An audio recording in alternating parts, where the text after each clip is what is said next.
साबिक वज़ीर दाखिला ख़ारजा हमारे साथ मौजूद हैं। बहुत शुक्रिया कसूरी साहब, आपने इस वक्त बोल न्यूज़ की ट्रांसमिशन के लिए वक्त निकाला। अब ये सीज़ फायर जो पिछले 2-4 रोज़ के हालात रहे, जिस तरह पाकिस्तान ने एक रिएक्ट किया और बड़ा कामयाब रिएक्शन दिया और भारत में घुसकर जो तबाही इस वक्त पाकिस्तान की जानिब से मचाई गई, जो कि ज़ाहिर एक रिएक्शन के तौर पर थी, कितनी बड़ी कामयाबी है पाकिस्तान की? कामयाबी ये है कि एक तो डिप्लोमेटिक नैरेटिव उनका फेल हो गया और एक जो उनको ये घमंड था तो उनकी बहुत बड़ी फौज है और उससे बड़े ये घमंड था कि हिंदुस्तान की इकोनॉमी बहुत बड़ी है, चूंकि है, लेकिन वो ये नहीं बताते कि वहाँ गुर्बत कितनी, बिलियनियर्स बहुत ज्यादा है और इकोनॉमी का साइज भी बड़ा है, लेकिन जो वहाँ के गरीब है, शर्मनाक हद तक गरीब। तो हमें बजाय फोकस इस पे करना चाहिए, वो हथियारों पे हिंदुत्व के नारे लगा लगा के वो हमें डराने की कोशिश कर रहे थे। इसमें एक तो डिप्लोमेटिक फेलियर जो है वो हैरत अंगेज है। दुनिया के 3 पावर सेंटर्स हैं इस वक्त, एक है अमेरिका, एक है चीन, एक है यूरोपियन यूनियन। तो जहाँ तक अमेरिका का तो उनको बहुत सदमा हुआ है। पहले तो प्रेसिडेंट ट्रंप ने कह दिया छोड़ो 15 साल की जंग है, 1500 साल की जंग है, खुद ही सेटल कर लेंगे। लेकिन जब उन्होंने देखा कि ये चीज इससे दूसरा उनको और भी जो धक्का इंडिया को लगा, दूसरे बयान से लगा, जैसे इंडिया ने हमला किया है हमारी सिविलियन टारगेट पे, उस उन्होंने अंग्रेजी का लफ्ज किया इट्स अ शेम, मतलब शर्मनाक बात है तो हिंदुस्तान ने हमला किया है। ये इसके ऊपर तो वहां कोहराम मच गया, भाई इनके तो हमने बड़े जलसे कराए।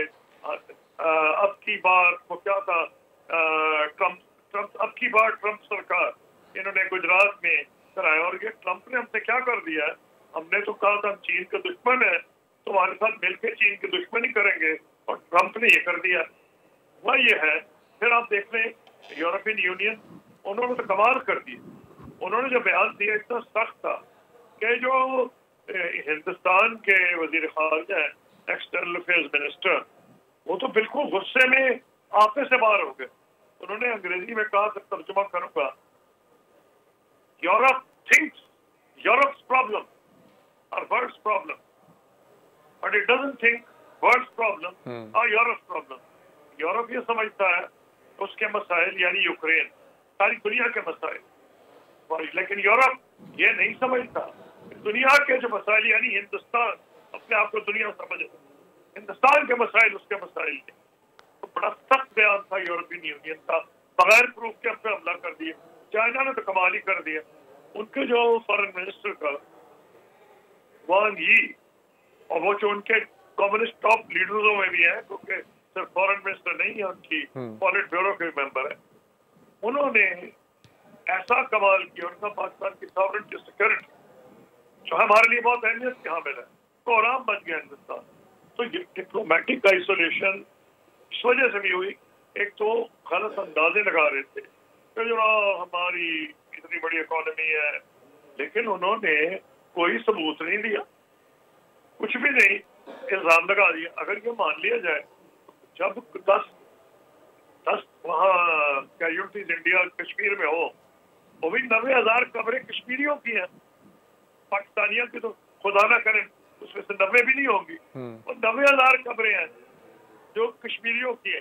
बुरहान वानी कश्मीरी थे, पाकिस्तानी नहीं थे। तो आप जब भी कुछ होगा कह देंगे हमने किया, तो फिर जब होगा हमला कर देंगे।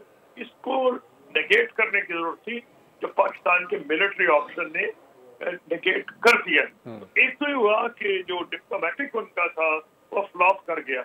दूसरी, अब उनको 100 बार सोचना पड़ेगा कि हर किलिंग जो कश्मीर में होती है, और अगर वो कहते हैं अब जो सीज फायर हुई है और बातचीत खुदा करे हो, लग रहा है होगी, उसमें वो टेररिज्म डिस्कस करना चाहते करें, अभी आप तुम्हारी बात करना चाहते हैं, उनके बंदे हमने पकड़ लिए, हमारी जेल में बैठा कुलभूषण, उनकी ISPR ने रिलीज कर दिया वो जो टेप है जिसमें इंडियन मेजर कह रहा है कि हमारा जो है फलाने सिविलियन बस स्टॉप को हमला करो। शर्म से मर नहीं जाते कि तुम कहते हो सिविलियन, तुम तो कह रहे हो अपने एजेंट को कि बस अड्डे पे हमला करो ताकि ज्यादा सिविलियन मरे। ऊपर से जब हमारे बंदे जो ट्रेन जो इनकी इंटेलिजेंस से, इनकी कोऑपरेशन से करवाई गई, तो उनका आइडेंटिटी कार्ड देखे गए, उनकी देश के आइडेंटिटी कार्ड लोग, उनके माथों में गोलियां मारी।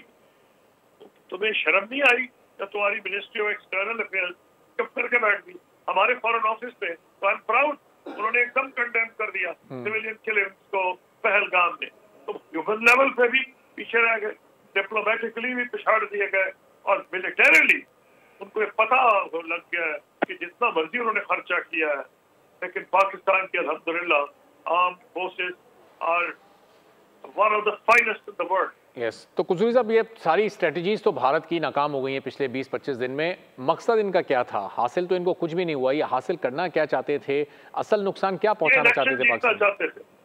ये बिहार का इलेक्शन अदालत तहकीकात की कितनी अहमियत होगी, क्योंकि उसी को बुनियाद बना के ये सारी कार्रवाई इन्होंने की, जो कि पहले से एक्सपोज हो गई है दुनिया के सामने। लेकिन एक तहकीकात हो, एक वो डॉक्यूमेंट की सूरत में दुनिया के सामने आए, एक ठोस सबूत के तौर पर वो मौजूद हो पाकिस्तान के पास के देखें, ये एक बार फिर एक्सपोज हो चुके हैं। और ये फॉल्स फ्लैग ऑपरेशन था जो कि ऑलरेडी प्रूवन है, लेकिन किसी एक प्लेटफॉर्म पर ये तहकीकात हो जाए तो ज़्यादा बेहतर है। पाकिस्तान को ये डिमांड मुस्तकिल दोहरानी चाहिए। नहीं, पाकिस्तान को तो वेलकम करना चाहिए डायलॉग ऑन टेररिज्म। उसकी वजह है कि जब मैं वजीर खारजा था और एक अनफॉर्चुनेट इंसिडेंट हुआ था, हिंदुस्तान में किलिंग्स हुई थी, तो उन्होंने एकदम पाकिस्तान के ऊपर लगा दिया इल्जाम के पाकिस्तान ने करवाया। उस वक्त हम लोग क्यूबा में थे, प्रेसिडेंट मुशर्रफ उस सदर थे, मैं भी था क्यूबा में। क्यूबा में नॉन अलाइंड कॉन्फ्रेंस हो रही थी, तो हिंदुस्तान ने हमें फ्रेम करने की कोशिश की। हमने कहा तुम एंटी टेरर मैकेनिज्म कायम करो, जो इंडिया और पाकिस्तान जो भी टेररिस्ट इंसिडेंट हो उसको जाके इन्वेस्टिगेट करो। हमने तो बनाया था। अब ये जो बातचीत होगी, हमें चाहिए इन्वेस्टिगेट कराएं पहलगाम, इन्वेस्टिगेट कराएं ट्रेन की जो हाईजैकिंग हुई है, जिससे सिविलियंस को मारा गया, उसके बाकी में गोलियां मारी गई, तो करा लें।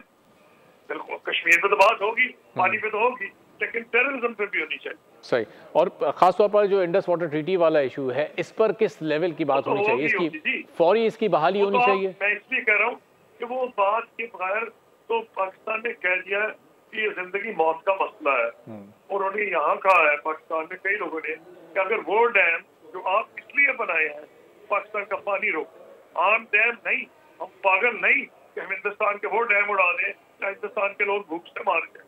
ना ना ना, मैं कह रहा हूँ वो डैम जो जखीरा कर रहे हैं बिजली बनाने के लिए, उसको हिंदुस्तान मिस यूज कर रहा है पाकिस्तान में पानी कंट्रोल करने के लिए, वो डैम हक बजाने होगा पाकिस्तान कि अगर आप कहें 25 करोड़ लोगों को आप भूख से प्यास से मारेंगे, तो फिर हक बजाने में पाकिस्तान ये कहना कि हम उनको उड़ाएंगे।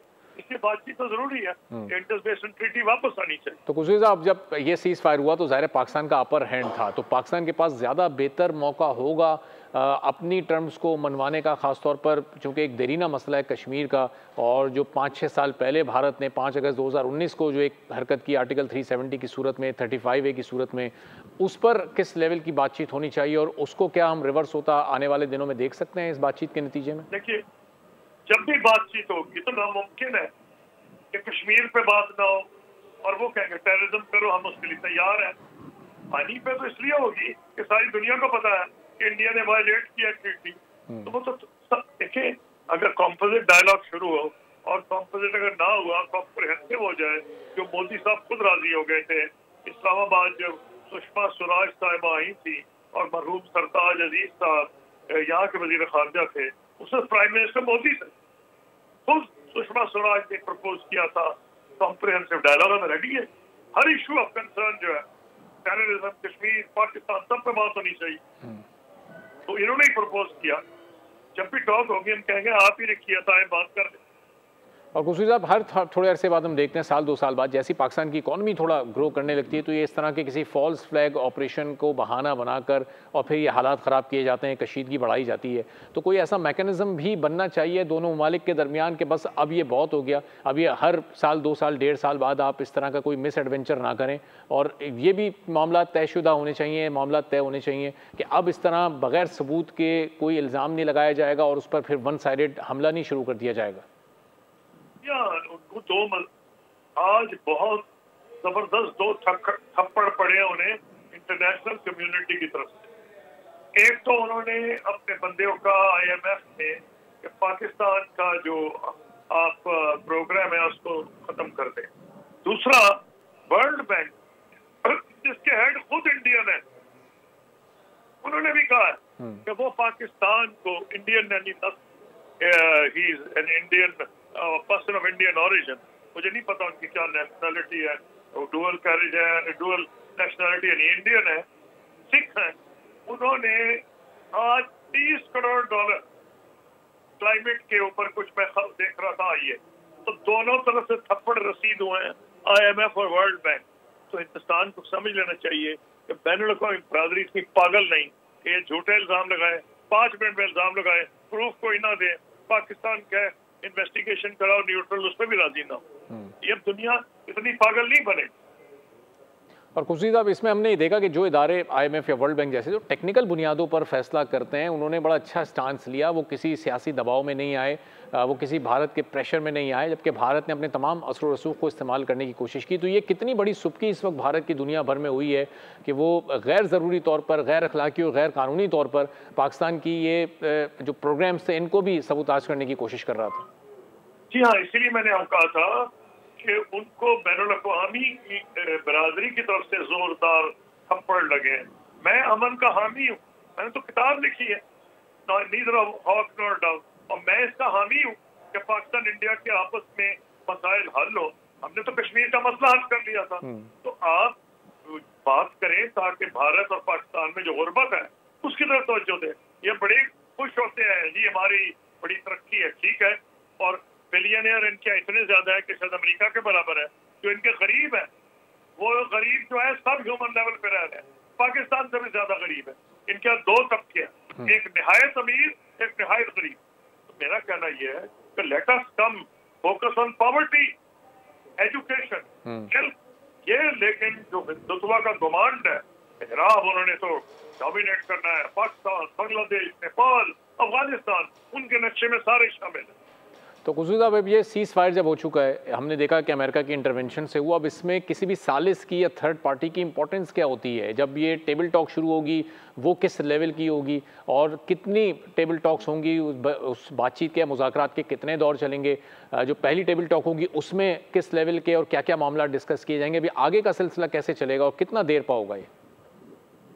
मैं एक चीज़ आपको बता देता हूँ, अमेरिका जो पड़ गया है तो वो नहीं चाहेगा कि प्रेसिडेंट ट्रंप की सुर्खी हो। अच्छा। अमेरिका ये चाहेगा कि कुछ ना कुछ इसका निकले। वो निकलेगा तब जब डायलॉग शुरू होगा।